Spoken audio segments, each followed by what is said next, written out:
이 주일 예배를 통해 우리에게 주시는 하나님의 말씀은 로마서 5장 1절에서 8절까지의 말씀입니다.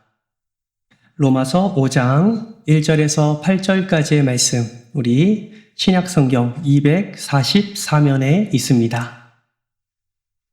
여러분의 성경책을 펴셔서 함께 말씀을 보고 우리 교독하도록 하겠습니다. 교독합니다. 그러므로 우리가 믿음으로 의롭다 하심을 받았으니 우리 주 예수 그리스도로 말미암아 하나님과 화평을 누리자. 또한 그로 말미암아 우리가 믿음으로 서 있는 이 은혜에 들어감을 얻었으며 하나님의 영광을 바라고 즐거워하느니라. 다만 이뿐 아니라 우리가 환난 중에도 즐거워하나니 이는 환난은 인내를, 이내는 연단은 소망을 이루는 줄 알미로다. 소망이 우리를 부끄럽게 하지 아니함은 우리에게 주신 성령으로 말미암아 하나님의 사랑이 우리 마음에 부은 바 됨이니. 우리가 아직 연약할 때에 기약대로 그리스도께서 경건하지 않은 자를 위하여 죽으셨도다. 의인을 위하여 죽는 자가 쉽지 않고 선인을 위하여 용감히 죽는 자가 혹 있거니와 우리가 아직 죄인 되었을 때에 그리스도께서 우리를 위하여 죽으심으로 하나님께서 우리에 대한 자기의 사랑을 확증하셨느니라. 아멘. 할렐루야. 할렐루야. 지난 한 주간도 잘 지내셨습니까? 힘드셨죠? 그럼에도 불구하고 우리가 웃으며 또 이렇게 축복할 수 있는 것은 이번 한 주간 동안 하나님이 우리와 함께 하시고 이 시간에도 우리와 함께 하시기 때문인 줄 믿습니다. 이 시간 하나님의 함께 하심을 우리 생각하면서 우리 앞뒤좌우 이렇게 인사하도록 하겠습니다. 샬롬 샬롬 반갑습니다. 지난 한 주간도 너무너무 수고 많으셨습니다. 인사하겠습니다. 예. 한 번 더 인사할 때 예수 안에서 최고의 기쁨을 누리시기를 축복합니다. 인사하겠습니다. 예, 최고의 기쁨을 누리시기를 축복합니다. 아멘.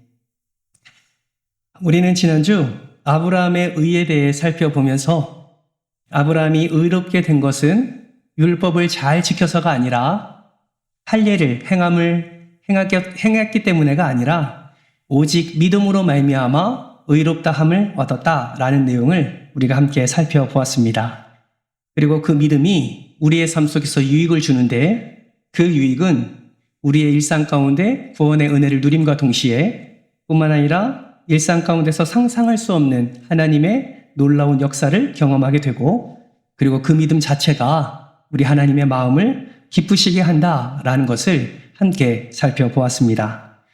사랑하는 성도 여러분, 지난 한 주간 오직 믿음으로 하나님을 기쁘시게 하는 삶을 사셨습니까? 네, 일부 때보다 훨씬 많은 분들이 아멘을 해주셔서 참 감사합니다. 저는 압니다. 우리 성도님들이 한 주간 동안 얼마나 말씀을 붙잡고 살아가려고 노력하시는지, 때로는 그게 잘 안 될 때도 있지만 때로는 하나님의 말씀이 전혀 생각나지 않을 때도 있지만 그럼에도 불구하고 오직 믿음으로 하나님을 기쁘시게 하는 삶을 살려고 노력하는 과정임을 저는 믿습니다. 정말 바라기는 그 노력이 더 풍성하게 일어나서 이번 한 주간 동안은 지난 한 주간보다 훨씬 더 믿음으로 하나님을 기쁘시게 하는 삶을 사시는 저와 여러분 되시기를 주님의 이름으로 축복합니다. 오늘은 우리가 지난주의 말씀에 이어서 구원의 목적이 무엇인지를 좀 더 깊이 묵상해 보려고 합니다.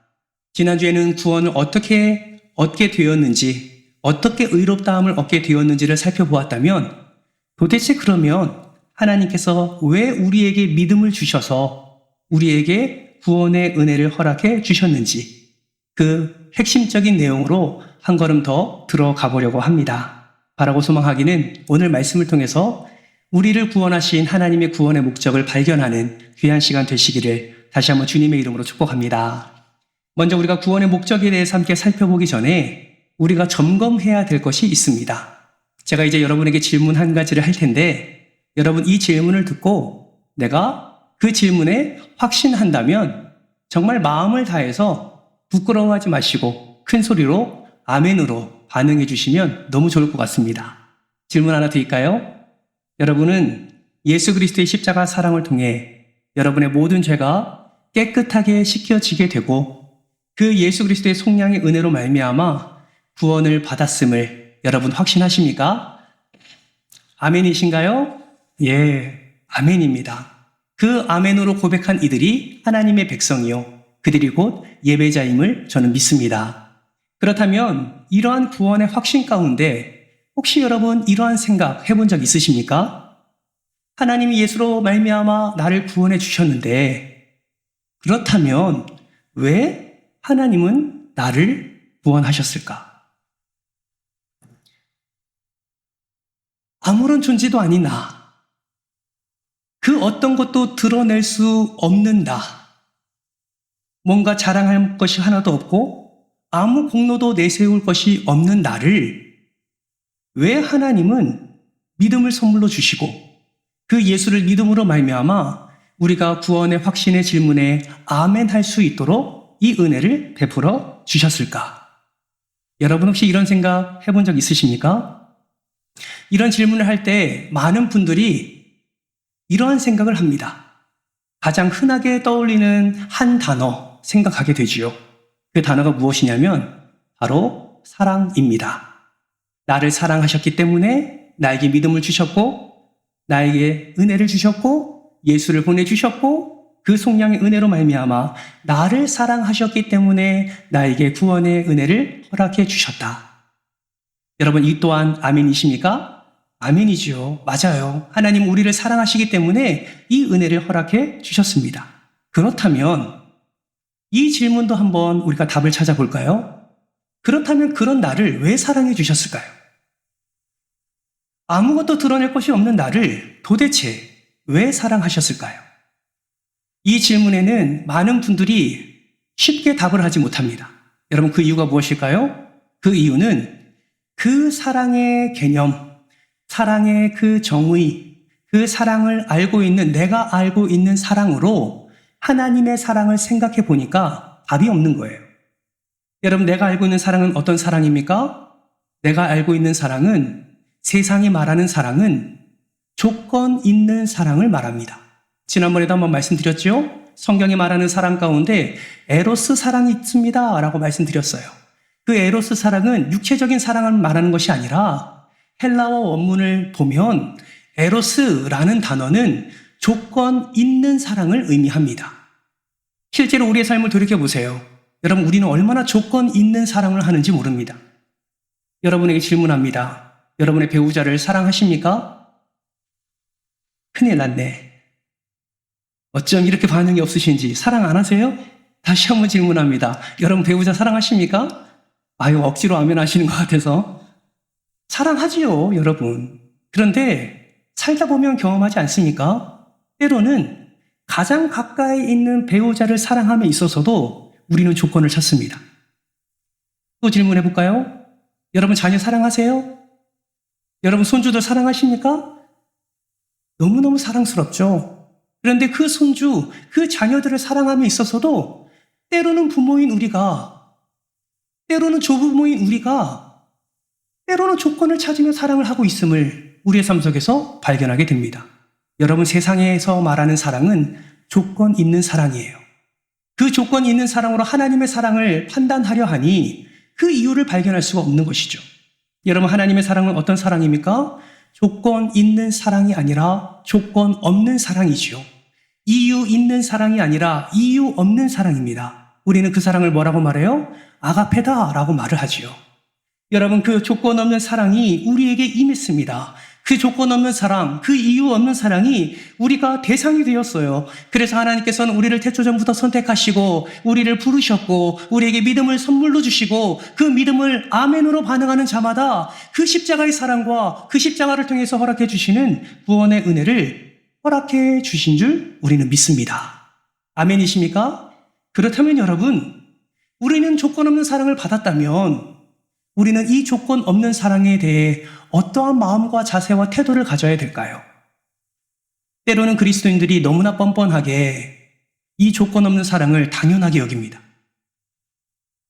정말 뻔뻔하게 이 이유 없는 사랑을 너무나 당연하게 여겨요. 당연하게 여기는 것뿐만 아니라 때로는 이 조건 없는 사랑을 가치 없게 여길 때도 있습니다. 여러분, 정말 부탁하기는 하나님이 저와 여러분을 사랑하시는 이 사랑을 당연시 여기지 마시기를 바랍니다. 조건 없는 사랑, 이유 없는 사랑을 베푸시는 그 하나님의 사랑의 깊이와 넓이를 더 깊이 넓게 깨달으시기를 주님의 이름으로 축복합니다. 이것을 깨달았다면 그 깨달음을 향하여 우리는 믿음의 발걸음을 내딛어야 되는 것이죠. 하나님이 나를 사랑하신 이유, 하나님이 나를 구원하신 이유, 하나님이 나에게 구원의 은혜를 허락해 주신 그 목적을 안다면 우리는 그 목적을 향하여 우리의 삶의 방향을 틀고 그 목적을 향하여 우리는 순종의 발걸음으로 나아가야 되는 것입니다. 지금 사도 바울은요, 로마 교회 성도들을 향하여 지금 이 구원의 목적을 말하고 있는 거예요. 왜요? 그들은 하나님이 예수 그리스도를 통해 구원을 허락해 주신 그 은혜를, 그 목적을 모르고 있기 때문에 그렇습니다. 목적이 모르니 율법이 맞다 하고, 목적이 모르니 할례가 맞다 하고, 목적이 모르니 전통이 맞다고 하는 거예요. 목적을 모르니 이방인은 가치 없는 자라 여기고 이방인이 행하는 모든 것은 가치 없게 여기는 모습을 드러내게 되는 것입니다. 사도 바울은 아브라함의 의를 통하여 어떻게 믿음으로 의롭다함을 얻었는지 그 예시를 드러냄과 동시에 오늘 5장 말씀을 통해서 그렇다면 왜 하나님이 구원하셨는지, 왜 너희를 구원하셨는지 그 구원의 목적에 대해서 분명하게 말씀하고 있습니다. 그러면 사도 바울이 말하는 구원의 목적, 우리 함께 한 가지 한 가지 살펴볼까요? 첫 번째 목적입니다. 화면을 보면서 같이 한번 읽겠습니다. 시작. 하나님과 화평을 누리기 위함입니다. 아멘. 하나님과 무엇을 누리기 위함이라고요? 화평을 누리기 위함입니다. 1절 말씀 같이 한번 읽겠습니다. 시작. 그러므로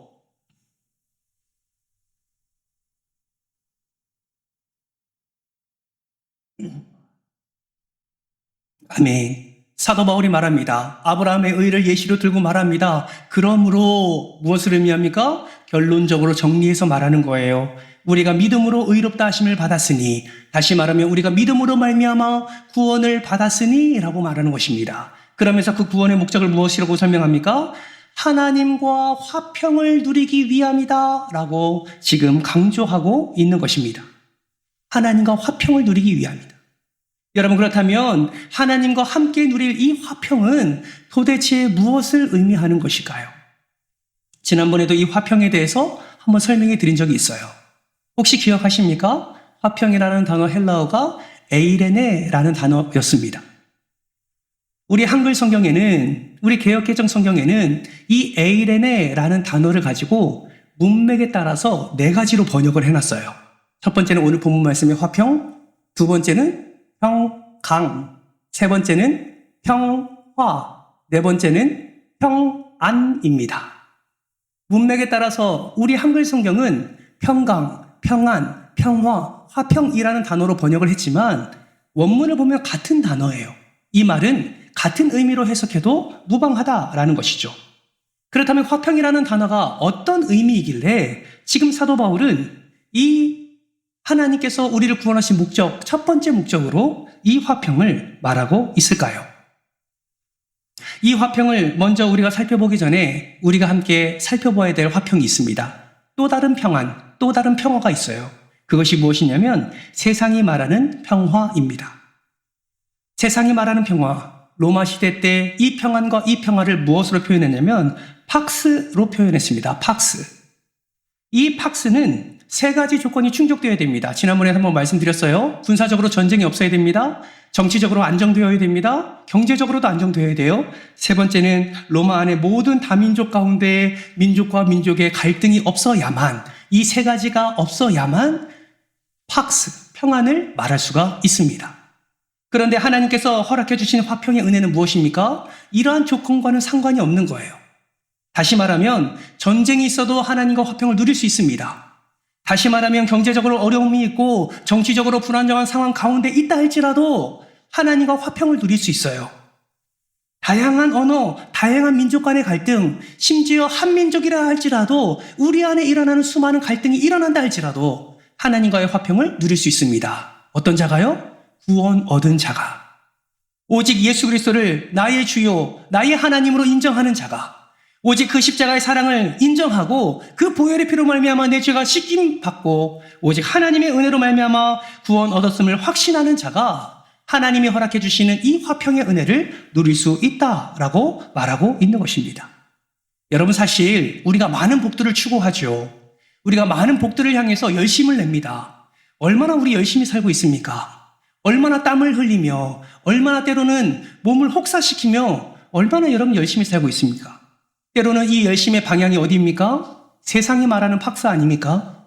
세상이 말하는 평안을 누리기 위함 아닙니까? 세상이 말하는 더 좋은 것을 누리기 위하여 우리가 이 열심을 내는 거 아닙니까? 그런데 가만히 생각해 보면 진정한 복은 무엇이냐? 전능하신 하나님 안에 거하는 것, 전능하신 하나님과 함께 화평의 은혜를 누리는 것이 진정한 복인 줄 믿으시기를 주님의 이름으로 축복합니다. 여러분, 하나님께서 이 화평을 누리기 위해서 한 가지 계획을 세우세요. 그게 뭔지 아세요? 로마서 3장 24절 말씀 제가 한번 읽어볼게요.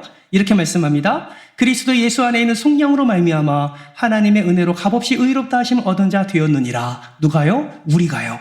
그러면 이런 은혜를 누리기 위해서 하나님은 어떤 계획을 세우셨는지 아세요? 바로 그 다음 절 25절 말씀입니다. 같이 한번 읽겠습니다. 시작. 이 예수를 하나님이 그의 피로써 믿음으로 말미암는 화목제물로 세우셨으니. 아멘. 여러분, 하나님이 예수를 무엇으로 세우셨다고요? 무엇으로 세우셨다고요? 화목제물로 세우셨어요. 화목제물은 언제 드리는 제물입니까? 여러분, 레위기 5 제사 기억하십니까? 여러분 한번 맞춰보세요. 번제, 소제, 화목제, 속제제, 속건제 5개 제사 중에 화목제물은 언제 드릴까요? 다시요. 번제, 소제, 화목제, 속제제, 속건제. 이 5가지 제사 중에 어떨 때 화목제사를 제물 드립니까? 그렇죠. 화목제 때 화목제물을 드리는 거죠. 여러분, 화목제의 역할이 뭔지 아세요? 화목제의 기능이 뭔지 아세요? 한 단어로 표현하면 회복입니다. 회복. 깨어진 관계를 회복하기 위해서 드리는 제사가 화목제예요. 여러분, 지금 하나님이 예수님을 화목제물로 삼아주셨어요. 화목제물로 세우셨습니다. 왜요? 깨어진 관계를 회복하기 위하여. 누구를요? 저와 하나님과의 관계 속에서 깨어진 그 관계를 회복하기 위해서 화목제물을 세우셨어요. 근데 여기서 우리가 생각해야 될 것이 있어요. 여러분, 이 관계 깨어짐은 누구 때문에 깨어진 것인가요? 누구 때문에 깨어졌어요? 죄 때문에 깨어졌잖아요. 그럼 누구의 죄 때문에 이 관계가 깨어졌습니까? 나죠. 나의 죄 때문에 이 관계가 깨어졌습니다. 여러분, 하나님이 죄가 있으십니까? 이거 중요한 거예요. 반응하세요. 하나님 죄가 있으세요? 없으세요? 없으세요. 우리는 죄가 있어요? 없어요? 있어요. 이 관계는 무엇으로 말미암아 깨졌다고요? 죄로 말미암아 깨졌다고요. 누구의 죄 때문에 깨졌다고요? 나의 죄 때문에 깨졌어요. 그렇다면 여러분 생각해 보세요. 화목하고 싶으면 관계를 깬 자가 재물을 가지고 가는 게 맞지 않습니까? 아니에요? 관계를 깬 자가 자기의 잘못을 깨닫고 그 재물을 가져가서 하나님 앞에 제사를 드리고 관계를 회복해야 되는 게 맞는 거 아닌가요? 그런데 가만히 보면 관계를 깬 저와 여러분은 하나님과의 화평에 대해 전혀 관심이 없습니다.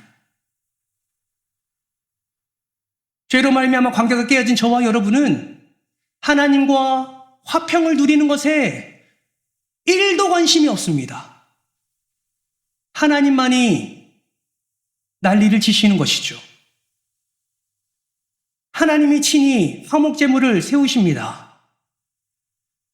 아무 가치 없고 쓸모없는 것을 세우는 것이 아니라 최고의 가치, 그 무엇과도 바꿀 수 없는 최고의 것을 화목제물로 세우십니다. 그리고 우리와의 관계를 회복하기 위하여 그를 십자가에 죽이시고 그분으로 말미암아 우리를 구원해 주신 것이죠.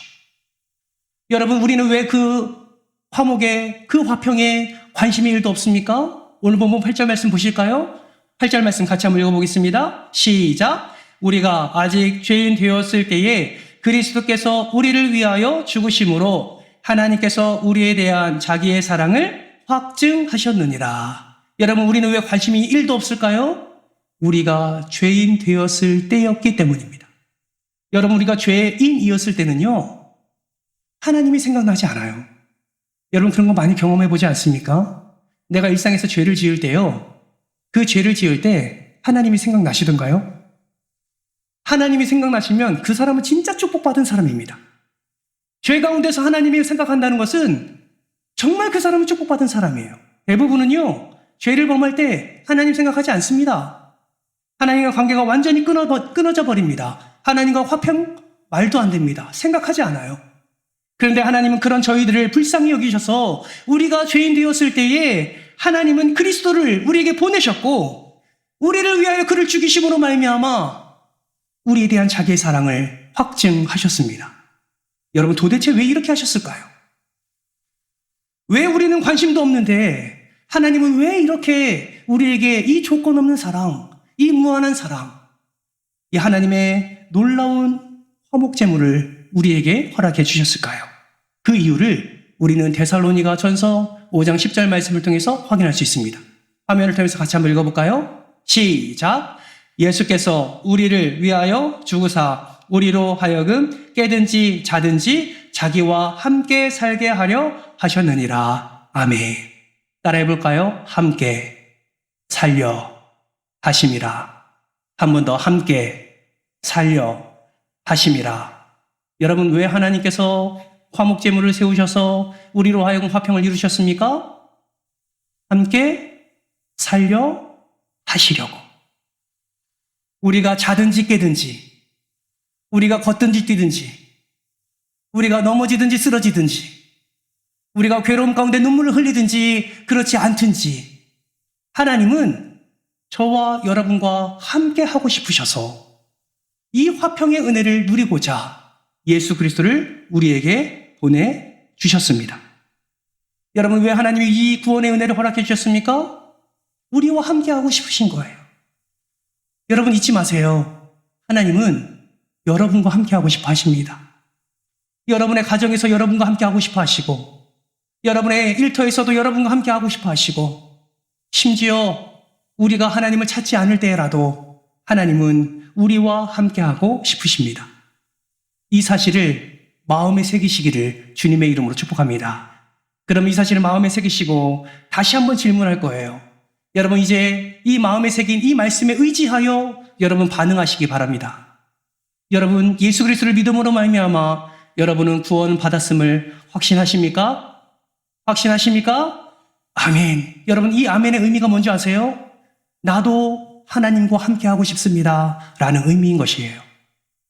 여러분, 이 믿음의 반응이 교회에서뿐만 아니라 여러분의 가정에서도 풍성하게 고백되어지기를 주님의 이름으로 축복합니다. 세상의 박수를 바라지 마세요. 하나님은 이미 예수로 말미암아 우리에게 하나님이 허락해 주실 그 화평 에이레네를 허락해 주셨다라는 사실을 반드시 기억하시기 바랍니다. 힘드십니까? 아니요. 그곳에서도 하나님과의 화평을 누릴 수 있습니다. 경제적으로 어려우세요? 아니요. 그곳에서도 하나님과 화평을 누릴 수 있어요.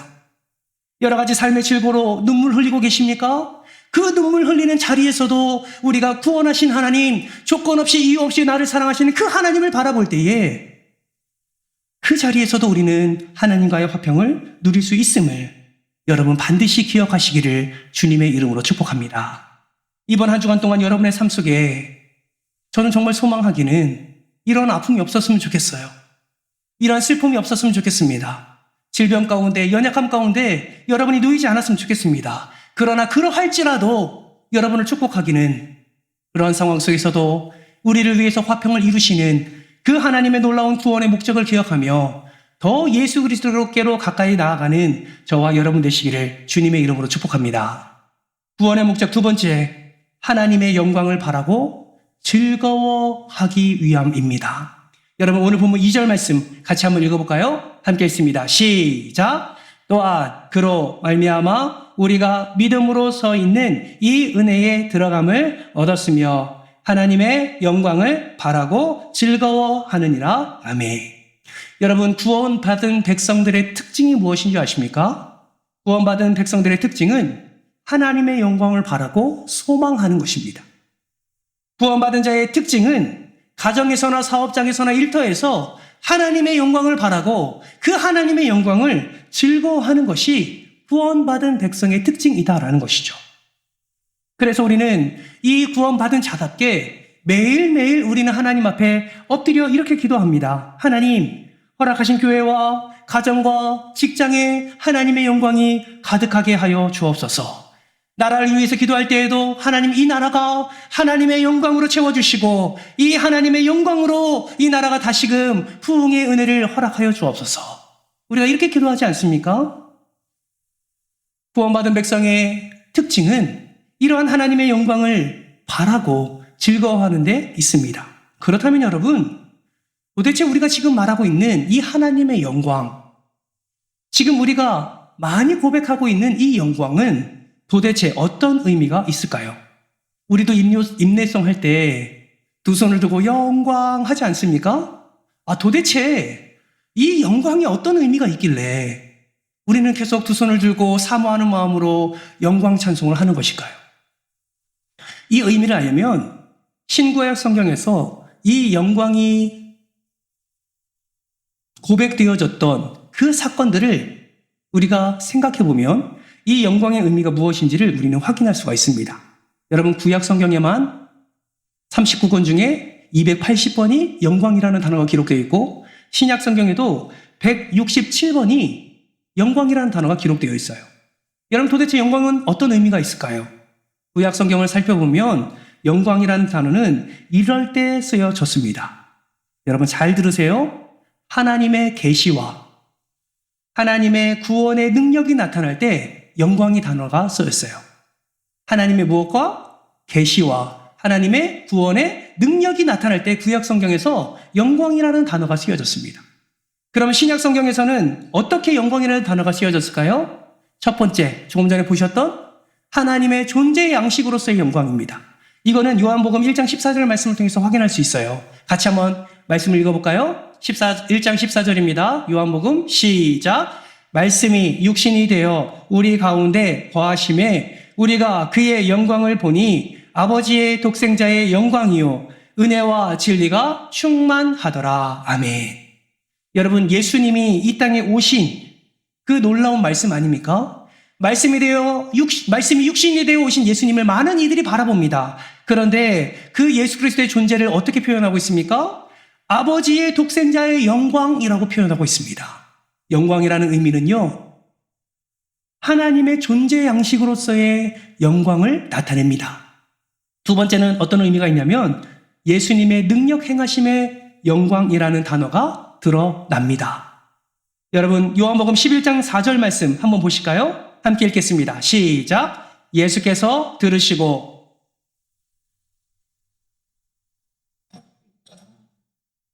하나님의 아들이 이로 말미암아 영광을 받게 하려 하시더라. 아멘. 무슨 말입니까? 공생의 기간 동안 3년 동안 하나님이 가르치시고 전하시고 고치셨는데 그 모든 말씀 순종하는 자리마다 하나님의 영광이 나타나는데 어떻게 나타나냐? 하나님의 놀라운 능력이 나타나는 곳곳에 하나님의 영광이 고백되어지고 있다라는 것을 말씀하고 있다라는 것입니다. 그러므로 우리는 이렇게 정리할 수 있어요. 하나님의 영광을 바라고 즐거워한다라는 것은 어떤 의미가 있냐면 그 하나님의 특별한 계시 그리고 하나님의 구원의 놀라운 역사, 우리를 회복하시고 치유하시고 온전케 하시는 그 하나님의 놀라운 은혜를 우리가 바라고 즐거워한다라는 것이죠. 즐거워한다는 것은 그것을 자랑한다라는 것입니다. 그것을 드러낸다라는 거예요. 그러므로 여러분, 우리가 임내송할 때, 영광 찬송할 때 우리가 어떤 마음으로 찬송해야 됩니까? 하나님, 이 자리에 하나님을 계시하여 주옵소서. 하나님의 존재를 이 자리에 나타내 주시옵소서.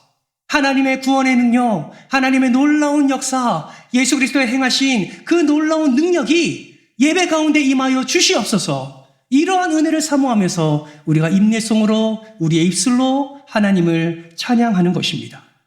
정말 바라고 소망하기는 하나님의 영광이 여러분의 가정과 인생 가운데 넘쳐나기를 주님의 이름으로 축복합니다.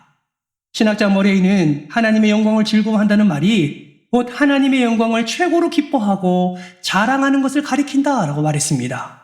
하나님의 영광을 맛본 자는 그 영광을 기뻐하고 자랑할 수밖에 없는 것이죠. 누가 이번 한 주간 동안 나에게 허락해 주신 이 하나님의 영광, 이 영광의 참된 맛을 보고 이 영광을 기뻐하며 누가 이 영광을 여러분의 삶을 통해서 자랑하시겠습니까? 정말 우리가 구원받은 백성이라면 이러한 하나님의 영광을 사모할 뿐만 아니라 때를 따라 돕는 은혜로 허락해 주시는 그 하나님의 놀라운 계시와 하나님의 놀라운 능력을 우리는 기뻐하고 많은 사람들에게 이 놀라운 은혜를 자랑해야 될 줄 믿습니다. 여러분, 이것을 풍성하게 누린 한 인물이지요. 우리가 아는 다윗입니다. 여러분, 다윗은요, 평탄한 인생이 아니었어요. 처음부터 왕이 되지 않았습니다. 여러분, 그거 아세요? 사무엘이요, 다윗에게 기름을 붓잖아요. 왕의 기름을 부어요. 그리고 나서 그 다음날 왕의 자리로 나가지 않았습니다. 여러분, 왕의 기름을 받고요, 10년 이상 사울에게 쫓김을 당하고 그 어려움을 당한 후에야 하나님께서 그 다윗을 왕으로 세워주셨어요. 여러분, 그거 아세요? 도망 다니는 삶이 얼마나 힘들다는 거? 여러분, 피해 다니는 삶이 얼마나 괴로운 거 여러분 아십니까? 말도 못하지요. 먹는 것, 도망 다니는 것, 목숨의 위협과 두려움, 순간순간 당면하는 그 문제들이 다윗의 삶을 가득 씌웠습니다. 그런데 놀라운 것은요, 그 다윗이 그 어려움 가운데 있을 때에도 하나님 앞에 엎드려 기도하면 하나님의 영광이 다윗의 인생 가운데 나타났다라는 거예요. 하나님이 다윗의 인생에 계시하십니다. 하나님의 존재를 드러내십니다. 하나님의 능력을 나타내십니다. 그 능력이 쌓이고 쌓이니 오직 다윗은 하나님만을 바라볼 수밖에 없었고, 왕이 된 후에도 물론 죄 가운데 거할 때도 있었지만 더 겸손함과 더 하나님을 존중하는 다윗의 삶의 모습을 확인할 수 있다라는 것입니다. 사랑하는 성도 여러분, 여러분의 삶은 어떠신가요?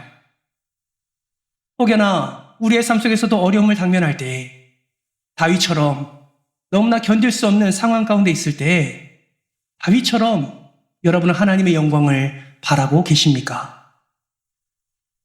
여전히 세상의 평강을, 세상의 평안을 지금도 찾고 계시지는 않으신가요? 사랑하는 성도 여러분, 하나님이 우리를 구원하신 목적은 분명합니다. 여러분과 함께하고 싶으셔서예요. 여러분과 화평의 은혜를 누리고 싶으셔서 우리를 구원하셨습니다. 그 화평의 은혜를 누린 자, 그 구원의 은혜를 누린 자, 하나님의 영광의 능력을 맛본 자, 그 맛본 우리는 하나님 앞에 더욱더 믿음으로, 더욱더 하나님 앞에 엎드려 하나님의 영광을 바라고 기뻐하는 삶을 살아가야 될 줄 믿습니다. 사랑하는 성도 여러분, 누가 이번 한 주간 동안 이 은혜를 사모하며 주님 앞에 엎드리시겠습니까? 반복적으로 말씀드려요. 여러분, 습관처럼 살지 마십시오. 되는 대로 살지 마세요. 오늘 말씀이 나에게 허락해 주신 하나님의 말씀이라고 여러분 믿으신다면 단 하나라도 하나님과의 화평을 누리기 위하여, 하나님과 함께 동행하기 위하여, 단 한 번이라도 하나님의 영광을 맛보기 위하여, 그 영광을 자랑하기 위하여 여러분의 삶 속에 하나님의 모든 것을 드러내기를 힘쓰시기를 주님의 이름으로 부탁드립니다.